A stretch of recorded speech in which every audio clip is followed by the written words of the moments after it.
At my grandson's 5th birthday, my daughter-in-law had me thrown out, saying I didn't belong with their kind. My own son just watched.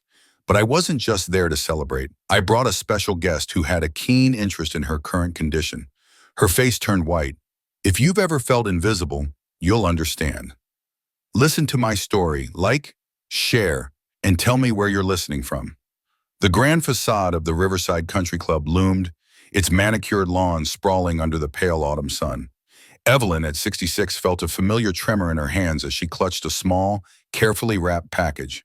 It was Leo's 5th birthday, and despite the knot of anxiety twisting in her stomach, the thought of her grandson's smile pushed her forward. Her sensible walking shoes seemed out of place on the polished marble floors of the opulent lobby, a stark contrast to the worn path of her own life. A young woman, impossibly poised in a tailored uniform, emerged from behind a mahogany reception desk.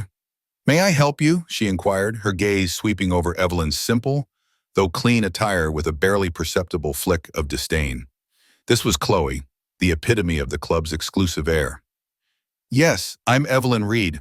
I'm here for Leo Reed's birthday party," Evelyn said, her voice softer than she intended, a lifetime of being overlooked making her instinctively deferential. Chloe typed a few swift strokes on her computer, her brow furrowed, then lifted, her lips pressing into a thin line. "I don't see a reservation under that name." Her eyes, sharp and dismissive, met Evelyn's. "Are you sure you have the right event, madam?" A cold dread seeped into Evelyn's bones. Her stomach tightened, a familiar sensation whenever Serena was involved. She knew with chilling certainty that Serena had deliberately omitted her name from the guest list. It was a calculated cruelty, a public snub designed to reinforce Evelyn's place, or lack thereof, in their new family hierarchy. "It's for my grandson, Leo," Evelyn insisted, her voice gaining a touch of steel. "He's 5 today." Chloe simply pointed towards a velvet rope. "I'm afraid I cannot allow anyone not on the verified guest list to proceed. Security will be notified." Just then, a pair of double doors opened, revealing a dazzling ballroom. Evelyn caught a glimpse, and her breath hitched. Chandeliers cascaded light onto tables laden with silver and crystal, towering floral arrangements, extravagant dessert stations, and a stage adorned with an enormous Spider-Man backdrop spoke of a budget far beyond anything Evelyn had ever imagined. The sheer excess of wealth on display was breathtaking, almost vulgar, and it only intensified her feeling of being an intruder. Before Chloe could make good on her threat, a small, vibrant blur shot out from the ballroom. "Nana Evelyn!" Leo's voice, high-pitched with pure joy, cut through the hushed elegance of the lobby. He was a miniature superhero, his custom-tailored Spider-Man costume sparkling under the lights. His eyes, bright and innocent, locked onto Evelyn, and he launched himself into her waiting arms. Evelyn's heart swelled, all the slights and anxieties momentarily forgotten. She hugged him tight, burying her face in his soft hair, inhaling the sweet scent of childhood. "Happy birthday, my little Spider-Man," she whispered, her voice thick with emotion. She pulled away, holding out the small package. "I have something for you." Leo's eyes widened as he carefully unwrapped the paper. Inside lay a wooden train, meticulously sanded and polished, each car a different hue of rich, natural wood. It was old, certainly not new, but Evelyn had spent weeks lovingly restoring it, even replacing a tiny wheel herself. "A train!" Leo exclaimed, his face alight. He ran his small fingers over the smooth surface, ignoring the more expensive, brightly colored plastic toys scattered across the lobby floor that other guests had brought. He immediately began pushing it across the carpet, making delighted choo-choo sounds. For a moment, it was just them, connected by a simple gift and pure love. That moment of peace shattered with the click of heels on marble. Serena, Leo's mother, stood framed in the doorway, radiating an aura of polished, unapproachable wealth. Her dress, a silk creation the color of emeralds, clung perfectly to her slender figure. Diamonds glittered at her throat and wrists, catching the light like tiny cold stars. Her smile, aimed initially at the other guests, was a practiced, glacial thing. As her gaze landed on Evelyn and Leo, it tightened, losing all warmth. "Evelyn," Serena purred, her voice sweet as poison. "What a surprise. I didn't see your name on the guest list." Her eyes slid from Evelyn to the wooden train Leo was still happily pushing. "Oh, how quaint," she drawled, a delicate arch to one perfectly sculpted eyebrow. I suppose it's certainly unique among all the latest tech and designer toys. But then we move in rather different social circles, don't we, Evelyn? Perhaps you misunderstood the nature of this celebration. Evelyn felt the familiar sting, the blunt instrument of Serena's words designed to wound. She simply tightened her lips, refusing to give Serena the satisfaction of a visible reaction. Just then, Ethan, Evelyn's son and Serena's husband, emerged from the ballroom, looking distinctly uncomfortable. He caught Evelyn's eye for a fleeting second, a flicker of something unreadable. Guilt? Embarrassment? Before his gaze darted away, unable to hold hers. He stood beside Serena, offering a weak, half-hearted smile that did nothing to reassure Evelyn. His silence was a betrayal loud and clear. He was siding with his wife, as always. Serena, emboldened by Ethan's presence, took a step closer, her voice dropping to a theatrical whisper, though it was perfectly audible to several nearby guests. Honestly, Evelyn, I think it's time you left. This event is exclusive, and frankly, you're creating a scene. Chloe, darling, she called out, waving a dismissive hand, could you please have security escort Mrs. Reed out? We wouldn't want to spoil Leo's special day with any unpleasantness. A large, burly security guard, summoned by Chloe, stepped forward. Evelyn felt a rush of heat to her face, humiliation washing over her. To be publicly disgraced, to be thrown out of her own grandson's birthday party by her daughter-in-law, with her son standing idly by. This was the final straw. A quiet, terrifying calm settled over her. She had been quiet too long. She had endured too much. As a security guard reached for her arm, Evelyn straightened her shoulders, her eyes, usually soft and forgiving, hardening into chips of flint. She pulled free with surprising force. Wait, she said, her voice clear and steady, cutting through the murmurs of the bewildered guests. All eyes turned to her. Serena scoffed. Evelyn, really? Must you make this harder than it needs to be? Evelyn ignored her, her gaze fixed on Serena's pale, perfect face. A faint, almost imperceptible smile played on Evelyn's lips. I brought a special guest today, Serena, she announced, her voice resonating with an unexpected power that made Serena pause. Serena's face, usually so composed, paled visibly. A flicker of alarm, quickly suppressed, crossed her features. A guest? What on earth are you talking about? Oh, he's very interested, Evelyn continued, her voice laced with an unnerving sweetness. In your current condition. He's been waiting for an opportune moment to make contact. And what better place than a public celebration? Evelyn reached into her purse, her hand emerging with her phone. Her thumb hovered over a contact. I think it's time I gave Daniel a call. The silence in the opulent lobby stretched, thick with unspoken tension. Serena, for all her practiced composure, reacted instinctively. Her left hand, adorned with glittering diamonds, flew to her stomach, pressing lightly against the emerald silk. It was a subtle gesture, almost imperceptible, but Evelyn saw it. The slight rounding beneath the expensive fabric, a secret known only to their immediate family, was now an open wound, exposed by Evelyn's deliberate words. Her face, which had been a mask of disdain, now held a flash of genuine fear, quickly replaced by a furious glare. Ethan, however, remained oblivious, his brow furrowed with genuine confusion. What guest, Mom, and what condition? What are you talking about? His voice was laced with a mix of exasperation and bewilderment, completely missing the undercurrent of terror in his wife's eyes. He took a step towards Evelyn, a placating hand half raised, caught between his wife's fury and his mother's sudden, uncharacteristic defiance. Evelyn ignored him, her gaze locked on Serena. The past 3 years, a slow, methodical campaign by Serena to systematically erase Evelyn from their family, flashed through her mind. Each memory was a pinprick, adding to the quiet resolve that now coursed through her veins. She had always been the quiet one, the one who tried to keep the peace, who understood that compromise was often necessary. But Serena had mistaken her kindness for weakness, her silence for submission. She remembered the time, shortly after Ethan proposed to Serena, when Evelyn had innocently suggested a simple bachelor party for her son. A quiet evening with Ethan's closest friends, perhaps at their favorite local brewery, reminiscing about old times. Serena had scoffed, a disdainful little sound that made Evelyn's stomach clench. A brewery, Evelyn? For Ethan Reed? Don't be absurd. My brother-in-law is organizing a weekend in Vegas, a private jet, VIP access to the best clubs. Ethan deserves a proper send-off, not some quaint gathering in a dive bar. Ethan, standing beside Serena, had merely shrugged, a faint, apologetic smile on his face. The plans were changed, and Evelyn wasn't even invited to the Vegas send-off. Then came the wedding, a spectacle of excess. 300 guests, a venue like something out of a fairy tale, and a price tag that made Evelyn dizzy. She had carefully prepared a speech, a heartfelt tribute to her son, filled with anecdotes from his childhood. A mother's love poured into carefully chosen words. But as the reception wore on, the master of ceremonies, clearly taking cues from Serena, kept pushing back Evelyn's slot. Finally, just before the dancing began, Serena swept up to Evelyn, her smile radiant but cold. Darling Evelyn, you know how these things go. We're running dreadfully behind schedule.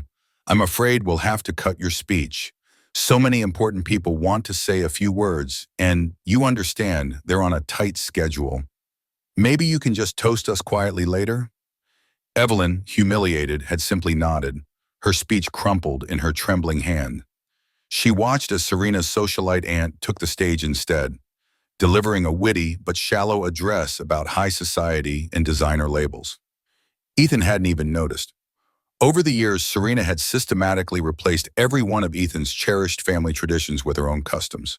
Their cozy Christmas Eve dinner, always a simple potluck at Evelyn's small home, was replaced by an elaborate formal affair at Serena's parents' estate, where Evelyn felt like a minor guest, not a treasured family member. Their summer camping trips to the national park were swapped for luxurious vacations in European villas. Even Sunday dinners, once a staple at Evelyn's, faded into oblivion, replaced by Serena's networking brunches or exclusive charity galas. Ethan, once so proud of his family roots, began to distance himself, accepting Serena's new order without question. Evelyn remembered countless conversations where Ethan would make excuses for Serena's behavior, always painting her as misunderstood or simply different. Mom, Serena just has very high standards, I know. She's trying to build a certain image for us. Or, she's just busy with her social calendar. Mom, it's not personal that you weren't invited to the gala. It's strictly for business contacts. Evelyn had watched, helpless, as her son became increasingly isolated from his old friends, drawn deeper into Serena's glittering superficial world. His once easygoing laughter was replaced by a more controlled, polished chuckle, his casual wardrobe swapped for impeccably tailored suits. He was no longer just Ethan. He was Serena's husband, a carefully curated accessory in her relentless climb up the social ladder.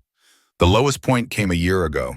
Evelyn had woken up with excruciating chest pains, barely able to breathe. She called Ethan, her voice weak with fear. He promised to come, sounding rushed. I have a huge presentation in the morning, Mom, but I'll be there as soon as I can, I swear. She ended up calling an ambulance herself. She spent the entire night in the emergency room, undergoing tests, alone. Ethan finally showed up at dawn, looking tired and disheveled. The presentation ran really late, he mumbled, offering a weak apology, his eyes already drifting to his phone. Evelyn realized then that for him, a business presentation had taken precedence over his mother's potential heart attack. It was a cold, hard truth that had solidified her growing disillusionment. It was 3 weeks ago when the final, devastating piece of the puzzle fell into place. Evelyn had been running errands, stopping at a small, upscale cafe she rarely frequented. Through the large front window, she saw them. Serena, laughing, her head thrown back, her hand intertwined with a man's across a small marble table. He was handsome, with dark, intense eyes and a confident smile. Daniel Hayes. Evelyn recognized him from Serena's social media. She often posted pictures with him at charity events, always tagging him as a dear friend or valued business partner. But this was no business meeting. Their bodies were angled intimately, their conversation hushed and conspiratorial. Then Daniel leaned across the table and kissed Serena, a long, tender kiss that left no doubt about the nature of their relationship. Evelyn felt a jolt of shock, quickly followed by a cold certainty. It wasn't just an affair, it was something deeper. As she watched, frozen, Serena took Daniel's hand and with a soft smile, placed it gently on her slightly rounded belly. Daniel's fingers splayed, a clear, intimate gesture of shared knowledge and affection. The baby, Evelyn realized with a sickening lurch, wasn't Ethan's. Evelyn's heart hammered against her ribs, a mix of outrage and profound sadness. She stayed hidden, watching as they eventually left the cafe. Driven by an instinct she couldn't explain, she followed them, keeping a discreet distance. They drove to an elegant apartment building on the wealthier side of town, not far from where Serena and Ethan lived. Evelyn watched as Serena used her own key to unlock the front door, slipping inside with Daniel as if it were her second home. The image of Serena's hand on her belly, Daniel's hand mirroring hers, burned into Evelyn's mind. The special guest, Daniel, had a very personal interest in Serena's current condition indeed. That night, sleep was a distant luxury for Evelyn. The image of Serena and Daniel, hands on Serena's rounded belly, haunted her. The raw betrayal, the calculated deceit, fueled a simmering rage she hadn't known she possessed. She knew she couldn't confront Serena without proof. Serena would twist every word, deflect every accusation, and make Evelyn out to be a bitter, meddling mother-in-law. No, this needed a different approach. By dawn, a decision solidified in her mind. She would hire a private investigator. A quick search led her to Mark Johnson, a no-nonsense professional with a reputation for discretion and thoroughness. Within days, Mark had a detailed report waiting for her. The findings were even more damning than Evelyn had anticipated. Serena's affair with Daniel Hayes, a local real estate agent, had been ongoing for nearly 8 months. Mark had meticulously documented their clandestine meetings, providing a thick file of photographs, stolen kisses in dimly lit restaurants, intertwined hands during strolls through botanical gardens, and discreet entrances into Daniel's apartment building. The report also contained snippets of overheard conversations, revealing Serena's elaborate deception. She had been telling Daniel that she was separated from Ethan and that a divorce was imminent, just waiting for the right time to finalize details. The betrayal was staggering, but what came next was a deeper cut. Mark had managed to obtain an audio recording, the crown jewel of his investigation.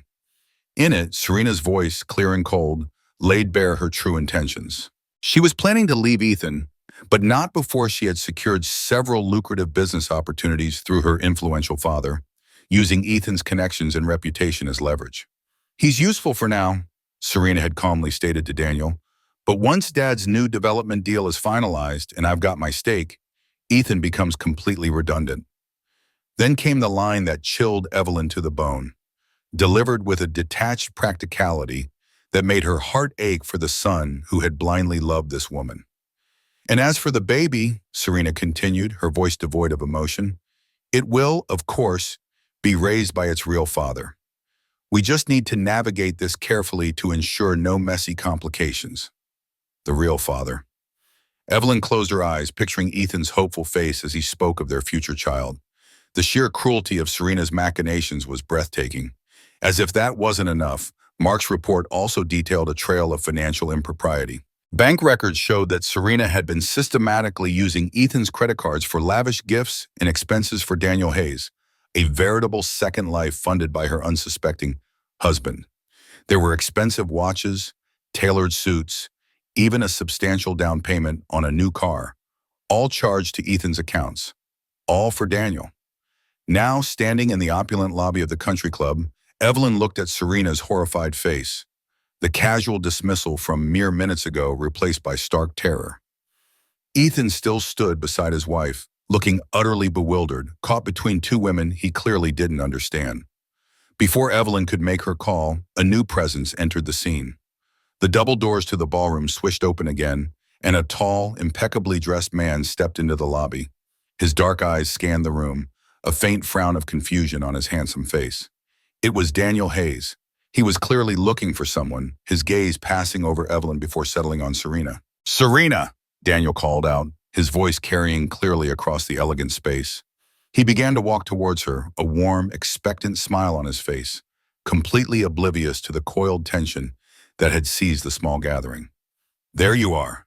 What was the urgent news you had for me? You said it couldn't wait." The words hung in the air, a hammer blow to the strained silence.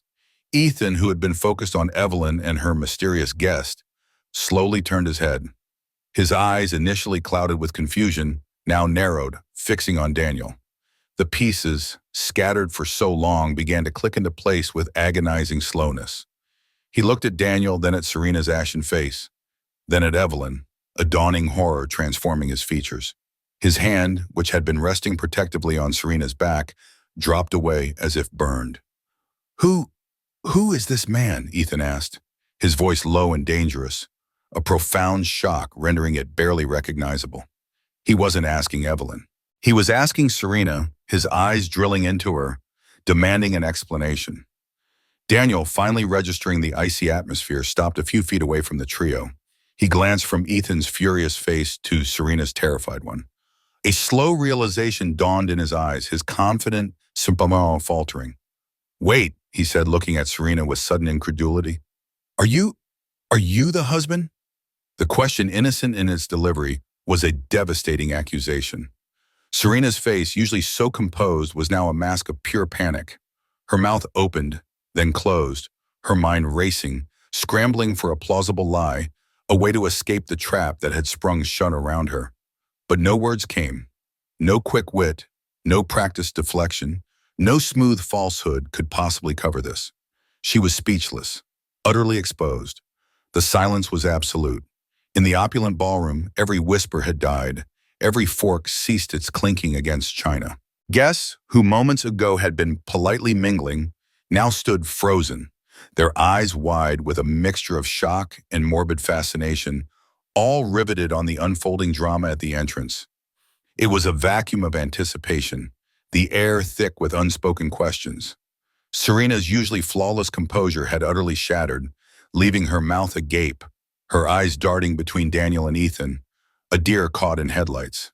Evelyn, standing a little to the side, lowered her phone slightly. Her gaze, steady and unflinching, met Serena's. It was a silent prompt, an unspoken command. Answer them, Serena. Tell them the truth. Ethan's face, a moment ago bewildered, was now a canvas of dawning, chilling understanding. His pale complexion, usually ruddy with health, had turned ashen. He looked at Daniel, then at Serena, then back at Daniel, his eyes hardening with a cold, dangerous light. Yes, Ethan said, his voice surprisingly calm, almost a whisper, yet it cut through the silence like a knife. I'm her husband, and you are?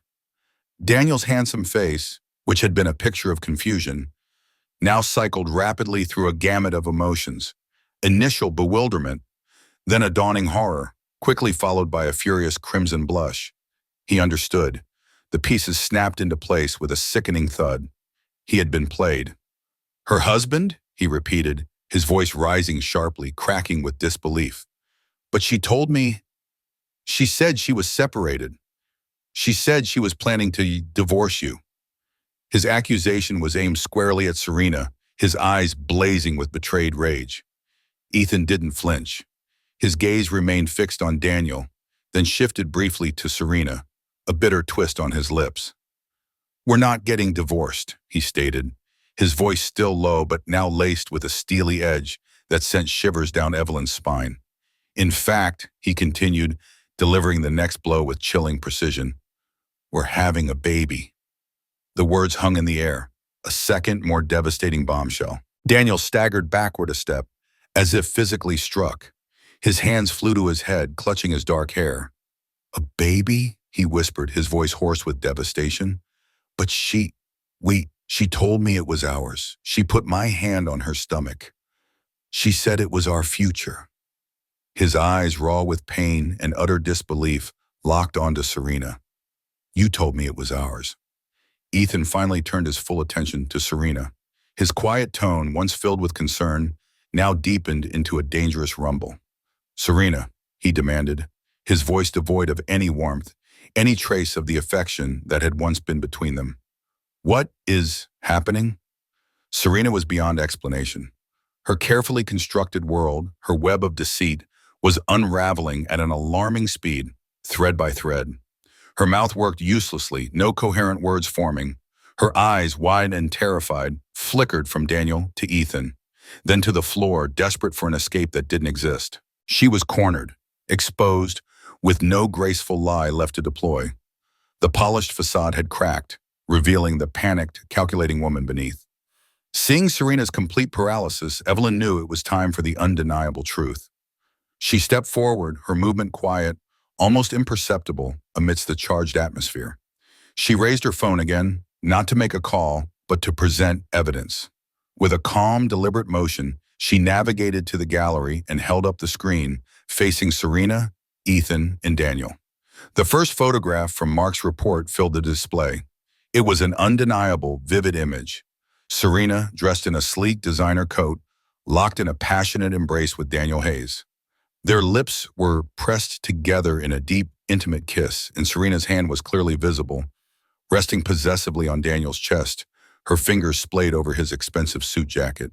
The backdrop was unmistakable. The entrance to Daniel's elegant apartment building, the very place Evelyn had followed them 2 weeks ago. Ethan stared at the image, his breath catching in his throat.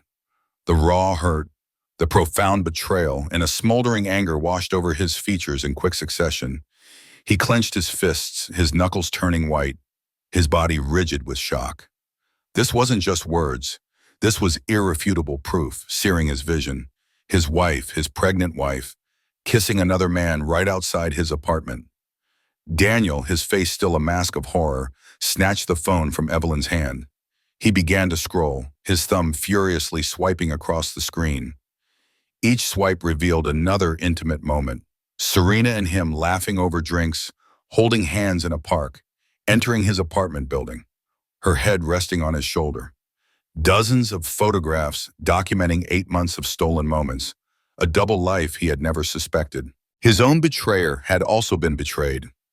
His face crumbled, the anger giving way to a profound, sickening despair. He stopped scrolling, his eyes fixed on one photo of them sharing an ice cream, Serena beaming up at him, her hand tucked into the crook of his arm. 8 months, Daniel whispered, the words barely audible, choked with pain. His voice was thick with the weight of the deception.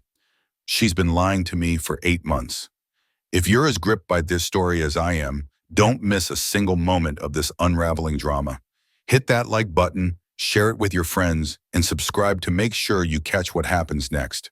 You won't believe how deep this betrayal goes. She's been lying to all of us, Daniel, Evelyn said, her voice cutting through the stunned silence.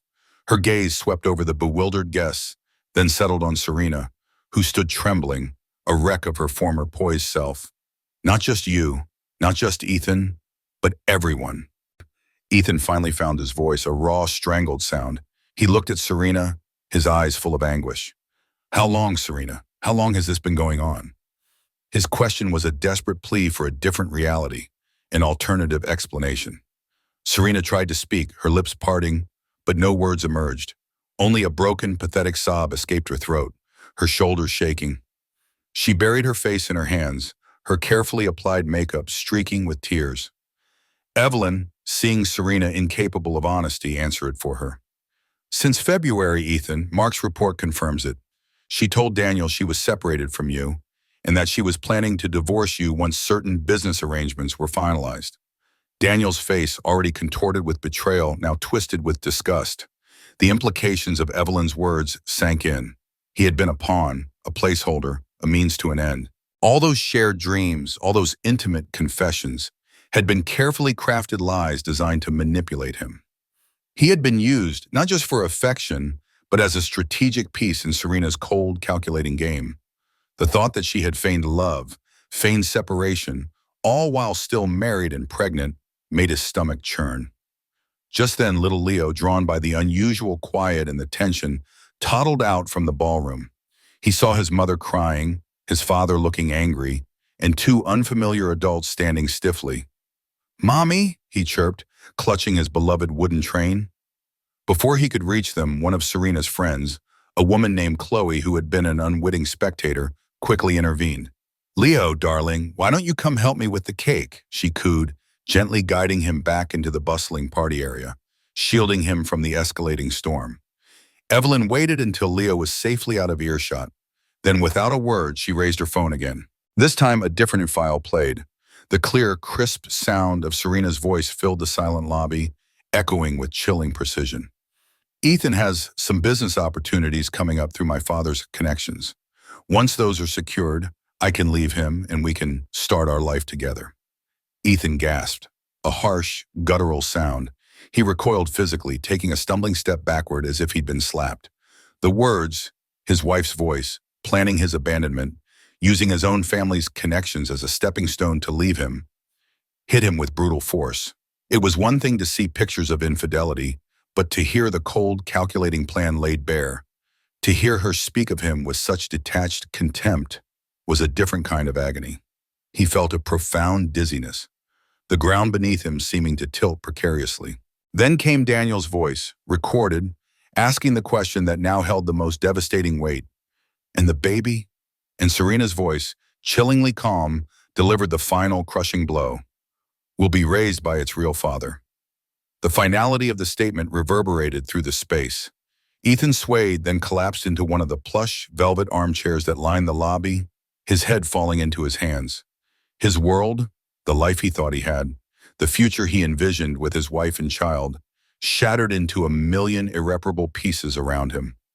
His shoulders shook with silent, gut-wrenching sobs. Daniel, his face flushed scarlet with a mixture of rage and terror, whirled on Serena. "Real father?" he bellowed, his voice raw with fury. "Are you telling me this baby might be mine?" He gestured wildly at Serena's stomach, his handsome features contorted into a mask of pure horror. Serena, now truly hysterical, looked up, her face tear-streaked and swollen. Her carefully constructed facade was gone, replaced by raw, uncontrollable panic. "I don't know," she wailed, her voice a broken whisper. "The timing. I don't know whose it is. It could be either of you." Both men froze. Ethan, still slumped in the chair, lifted his head slowly, his eyes wide with a new, agonizing shock. Daniel stood rigid, his hands still clenching the phone, his mind struggling to process the enormity of her admission. The air crackled with the sheer, unbearable weight of her words. "Either of us!" Daniel screamed, his voice reaching a crescendo of outrage that cut through Serena's sobs. "You've been sleeping with both of us, and you don't even know whose baby you're carrying? What kind of monster are you?" Serena, her face streaked with tears and snot, looked from Daniel to Ethan, her voice ragged with desperation. "It's not what you think," she pleaded, reaching out a trembling hand, first to Daniel, then withdrawing it.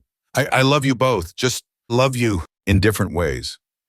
The absurdity of her statement hung in the air, a pathetic attempt to rationalize the grotesque entanglement she had woven. Daniel let out a bitter, hollow laugh. It was a sound devoid of humor, filled instead with profound pain and disgust. "Love?" he scoffed, shaking his head. "You've been lying to me about everything for 8 months. About being separated, about wanting a future, about this baby. I don't even know who you really are, Serena." His voice was raw, wounded, the man who had believed in a shared future now staring at a stranger. Ethan slowly pushed himself up from the velvet armchair, his movements stiff, as if his bones had turned to lead. His face was a mask of utter devastation, his eyes hollow. He looked at Serena, then at Daniel, then back at Serena, his gaze chillingly devoid of emotion. "Neither do I," he added quietly, his voice raspy, a profound sense of loss in every syllable. The woman he married, the mother of his child, was a phantom, a meticulously constructed deception. Evelyn, her expression unyielding, took another step forward. The moment for emotional pleas was over. It was time for cold, hard facts. She produced another document from her bag, a thick printout of bank records.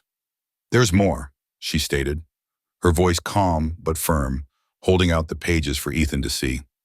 "These are statements from your credit cards, Ethan. Your wife's choices haven't just been emotional. They've been financial as well." Ethan took the papers, his eyes scanning the endless rows of transactions.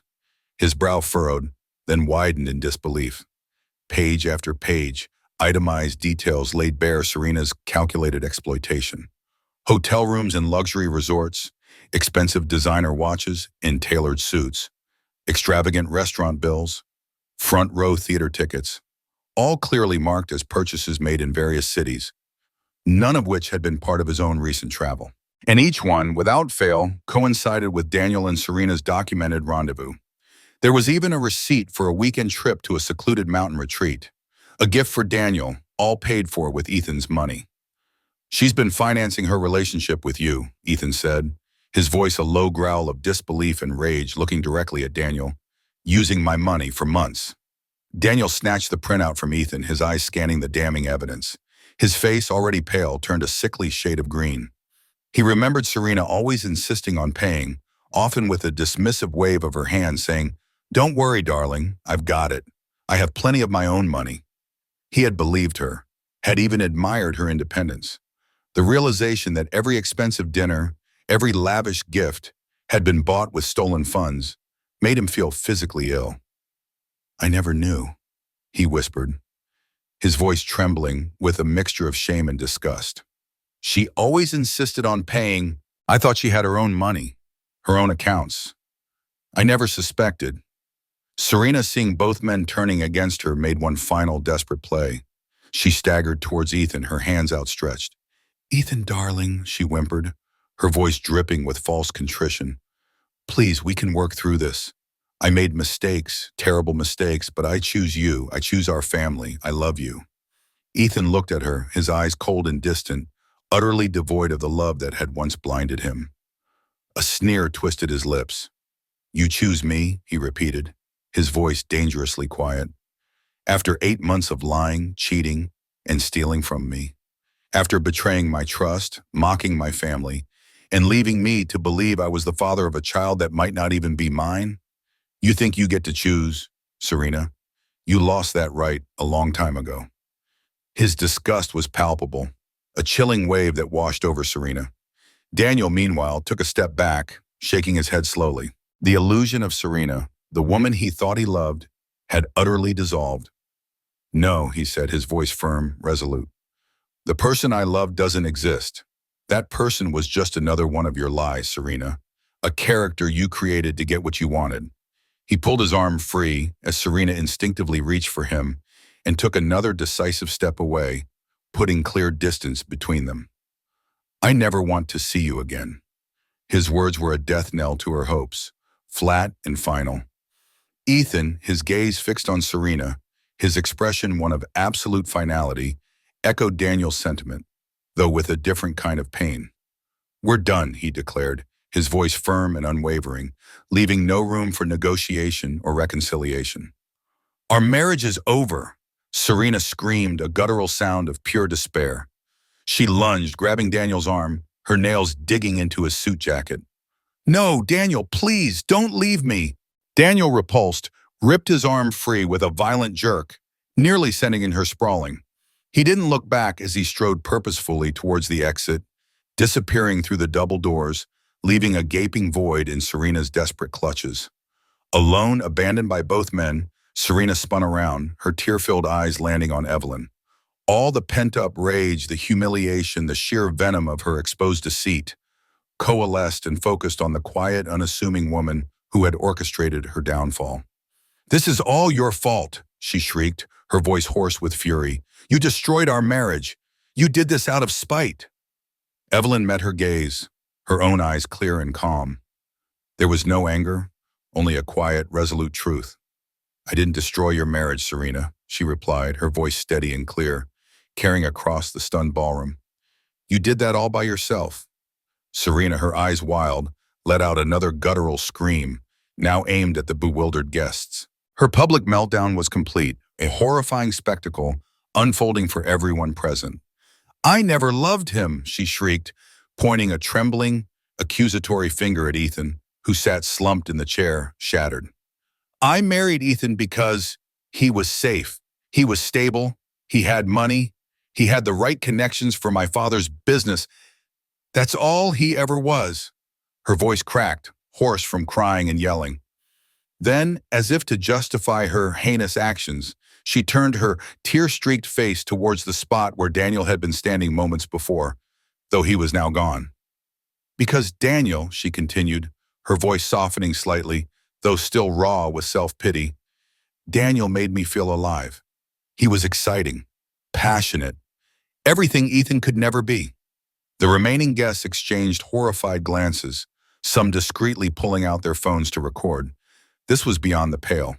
Daniel, who hadn't quite made it out of the country club lobby and had paused, unseen near the exit, now reemerged, drawn back by Serena's desperate screams. He walked slowly back toward the center of the room, his face etched with cold fury. "If I made you feel so alive," he asked, his voice low and dangerous, "then why didn't you just leave him sooner? Why string me along for 8 months with your lies about being separated?"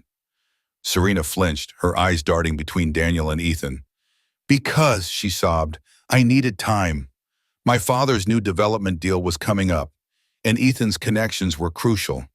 I needed to ensure my financial future, my stake in the company, before I could leave."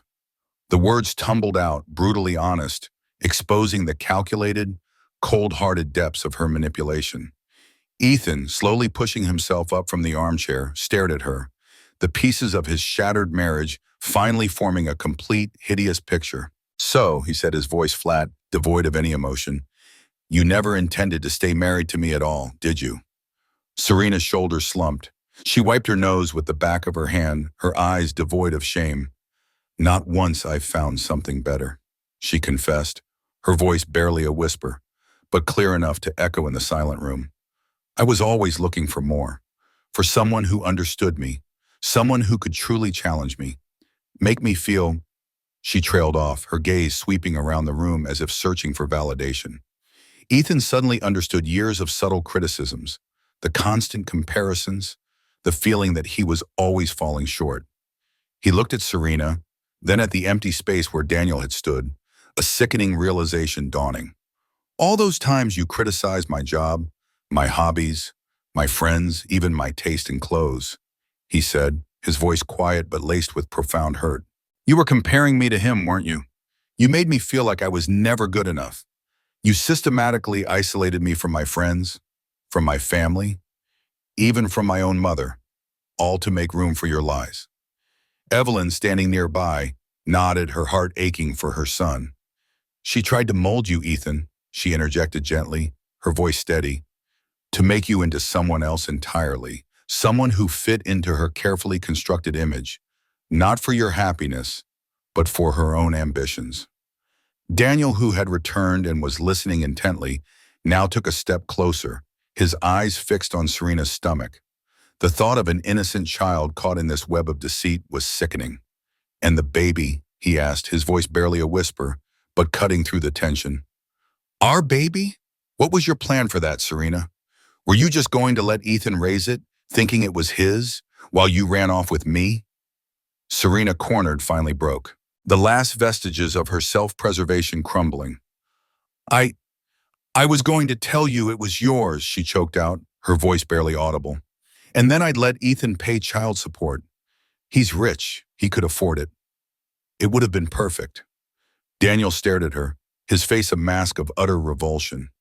He shook his head slowly, a cold, hard knot of disgust forming in his stomach. "You're sick, Serena," he said, his voice flat, every trace of affection or even pity extinguished. "Truly, utterly sick." He turned and walked away, this time with a definitive stride, not looking back. Ethan stood tall, his gaze fixed on Serena, his face set with a newfound resolve. The grief and pain were still there, but beneath it, a steel had hardened. "I'm taking Leo and going home," he announced, his voice clear and unwavering. "Serena, I want you out of the house by tomorrow night. Pack what's yours and be gone. I'll have my attorney contact you regarding the divorce and the baby's paternity." Serena gasped, her eyes wide with shock. "Ethan, you can't. Where will I go? That's my home too." Ethan's eyes flashed with righteous anger. "That's my home, Serena. I bought it. I paid for it. You lived there under my roof while you systematically planned to betray and abandon me. Don't even try to play the victim." He turned away from her, his gaze sweeping the stunned faces of the guests, then settling on Evelyn. His face softened, a profound regret washing over him. He walked toward his mother, reaching for her hand, his eyes filled with unshed tears. "Mom," he said, his voice choked with emotion, "I owe you an apology. A big one. For everything. From the ballroom, little Leo peered out, clutching his refurbished wooden train. He saw his grandmother and father both looking sad but standing together. His small, innocent world still spun around the simple, honest gift Evelyn had given him. The morning after Leo's disastrous birthday party, Evelyn's phone rang, a hesitant, unfamiliar tremor in the vibration. It was Ethan. His voice, when she answered, was hoarse, thick with unshed tears and exhaustion. "Mom," he croaked, can I come over? I don't know who else to trust right now. I have no one." The admission, raw and stripped of all pride, spoke volumes about his shattered state. An hour later, Ethan stood on Evelyn's doorstep, looking as if he'd aged a decade overnight. His usually immaculate hair was disheveled, his eyes bloodshot and swollen, and deep lines of sorrow were etched around his mouth. He looked utterly broken. Evelyn pulled him into a tight embrace, a gesture of comfort he had unknowingly been starved of for years. Over a warm cup of tea, he recounted the agonizing hours after he'd left the country club, the painful confrontation with Serena, and his unwavering demand that she leave their home. "She's gone," he whispered, staring into his teacup as if the answers to his ruined life lay at the bottom. "I told her to be out by tonight, and she left early this morning, taking only a few bags. She just vanished." Evelyn nodded, her heart aching for him. "I suspected something was wrong for months, Ethan," she confessed softly. "But I only had concrete proof for about 3 weeks. That's why I hired Mark." Ethan looked up, his eyes meeting hers, full of regret. "I know, Mom," he said, a self-loathing tone in his voice. "And I probably wouldn't have believed you, would I? I would have thought you were just jealous or trying to interfere. She was so good at making me believe that." He ran a hand through his hair, a gesture of profound despair. "All the signs were there, Mom. All the times she dismissed you, isolated me from my friends, replaced our traditions. I chose her. Every single time, I chose her over you, over my own judgment." His voice cracked, tears finally overflowing and streaming down his face. Evelyn reached across the table, taking his trembling hand. "You were manipulated, Ethan," she said gently, her voice firm yet understanding. "She was a master at it. But yes," she admitted, her gaze unwavering, "your choices did hurt me, deeply." It was important for him to hear the truth, to acknowledge the pain she had silently carried, for their healing to begin. Over the following weeks, Ethan began the slow, arduous process of rebuilding his life. The divorce proceedings, propelled by Serena's undeniable infidelity and financial malfeasance, moved swiftly. The paternity test, a necessary but agonizing step, confirmed what Evelyn already knew in her gut. Daniel Hayes was indeed the baby's biological father. The news was another profound blow to Ethan, severing the last fragile thread of connection he had felt to Serena's betrayal. He mourned not just his marriage, but the imagined future with a child he thought was his own. Little Leo thankfully seemed to adjust remarkably well to the changes. With his father's renewed focus and Evelyn's unwavering love and increased presence, he thrived. Evelyn spent more time at Ethan's house, helping him navigate the domestic chaos, cooking wholesome meals, and, most importantly, simply being there. Leo's infectious laughter became a balm for Ethan's wounded soul, a constant reminder of the pure, unconditional love that still existed in his life. The social fallout for Serena was swift and severe. The story, fueled by the dozens of guests who had witnessed the public spectacle at the country club, spread like wildfire through their affluent circles. Her former friends, those who had once orbited her glittering world, quickly distanced themselves. Her carefully constructed image lay in tatters, replaced by whispered accusations and open scorn. Ethan later learned that Serena's own father, a man obsessed with reputation, had been so mortified by the scandal that he had quietly withdrawn all proposed business opportunities and future financial support from Serena. Her calculated gamble for financial security had backfired spectacularly, leaving her with nothing but a ruined reputation and an uncertain future. In the ensuing months, Serena made several desperate attempts to win Ethan back. She sent tearful apologies via text, left rambling voicemails begging for forgiveness, and even showed up unexpectedly at his office, trying to invoke sympathy. When that failed, her tactics shifted to accusations, blaming Evelyn for everything, calling her a vengeful, meddling old woman. Ethan, however, had seen through her manipulations. His heart now hardened against her deceit. One afternoon, Evelyn was at the local grocery store pushing her cart down an aisle when a haggard, gaunt figure suddenly blocked her path. It was Serena. Her expensive clothes were wrinkled, her hair unkempt, and her eyes, once sparkling with ambition, now held a desperate, wild look. She looked like a ghost of her former self. "Evelyn," Serena rasped, her voice thin and desperate. "Please, you have to help me. You have to talk to Ethan. He won't even answer my calls. I've made so many mistakes. I just need a chance to fix things." Evelyn looked at her, a profound sadness in her eyes, but also an unyielding firmness. "You didn't make mistakes, Serena," Evelyn replied calmly, her voice steady and clear, cutting through Serena's self-pity. "You made choices, calculated, deliberate choices to deceive everyone around you, to exploit Ethan, to lie to Daniel, and to abandon any semblance of integrity.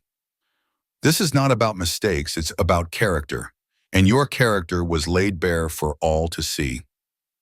Evelyn left Serena standing alone in the grocery aisle, a pathetic figure consumed by her own self-pity and entitlement. Evelyn never saw her again.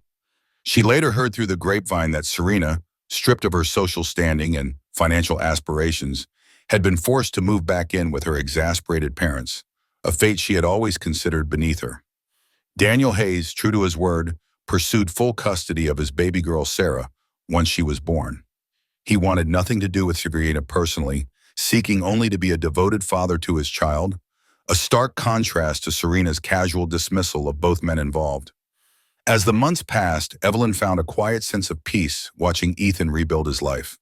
His confidence, once subtly eroded by Serena's constant criticisms, slowly blossomed anew. He reconnected with old friends, rediscovered hobbies he had abandoned, and most importantly, his relationship with Leo flourished, deepening with every shared laugh and bedtime story.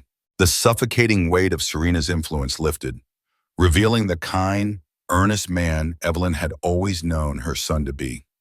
8 months after the disastrous birthday party, Evelyn's small, cozy apartment felt vibrant again, filled with the warmth of family life.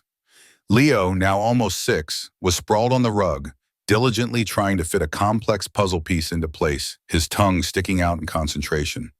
The refurbished, wooden train still held a place of honor on her mantelpiece, a symbol of enduring love. The sound of a key in the lock announced Ethan's arrival. He walked in, no longer burdened by the heavy shadow that had followed him for years. His shoulders were relaxed, his eyes sparkled with genuine contentment, and a healthy flush had returned to his cheeks. "Hey, Mom," he greeted, ruffling Leo's hair. "Hey, little man, how's that puzzle coming along?" "Dad," Leo exclaimed, abandoning the puzzle to launch himself into Ethan's arms. "Big news, Mom," Ethan said, giving Evelyn a happy hug. "I got the promotion. Head of the department." Evelyn beamed, her heart swelling with pride. "Oh, Ethan, that's wonderful. I knew you could do it. You deserve it." She then shared her own small victory. "And Mrs. Henderson from my book club? At 73, she just learned to read. Can you believe it?" She cried when she read her first full sentence. Ethan chuckled, his gaze lingering on his mother with a profound appreciation that had been missing for so long. "You know, Mom," he said, his voice soft, "you inspire me. You're always finding joy in the little things, helping people, making a difference. I don't think I ever told you how much I admire that." It was a validation Evelyn hadn't realized she craved, a balm to years of feeling overlooked and unappreciated. He then grew serious for a moment.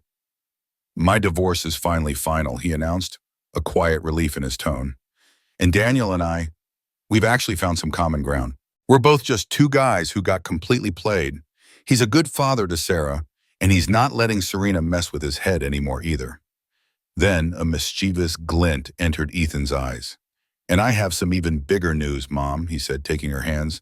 "I've been looking at houses, and I found one, 3 blocks from your apartment. I'm buying it." Evelyn's eyes welled up, deeply moved by his words. The thought of having her son and grandson so close, to be the true part of their daily lives again, was almost overwhelming. "Oh, Ethan," she whispered, her voice thick with emotion.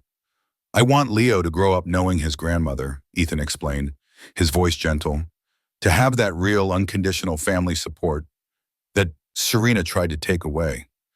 I want to be able to drop him off for Sunday dinner, for you to help him with his homework, to tell him stories. We've wasted enough time. And so, Evelyn's life transformed. She became Leo's reliable babysitter, his patient homework helper, his favorite storyteller.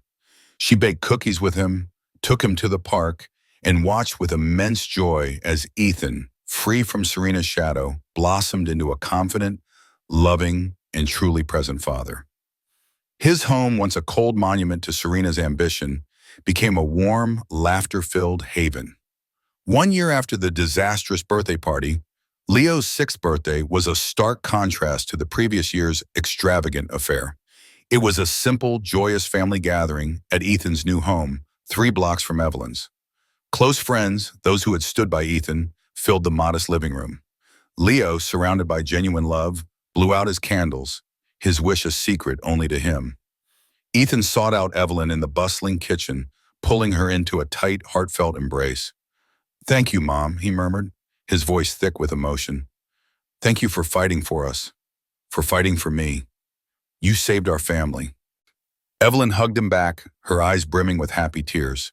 As she looked around the room at her smiling son, her joyous grandson, and the genuine love radiating from every corner, she reflected on the enduring power of truth, of resilience, and of the unbreakable bonds of family.